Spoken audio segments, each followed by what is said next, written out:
The quantitative aspect of this test really focused on students being able to select the right equation to use and then to solve for that, solve finding the answer.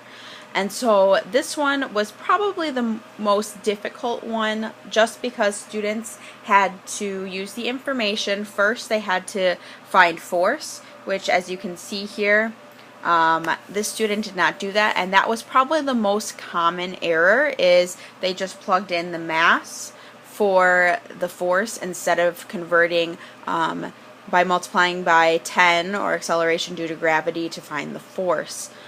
So I had them take that information and I had them solve for work first, and then they had to solve for power to determine who was more powerful in this situation. So this was probably the most complicated just because we had to combine everything together, and I would say my students overall did pretty well. I had most students use both the work and power formulas, but like I said, I had a number of students forget to convert mass into force before using it in the work equation.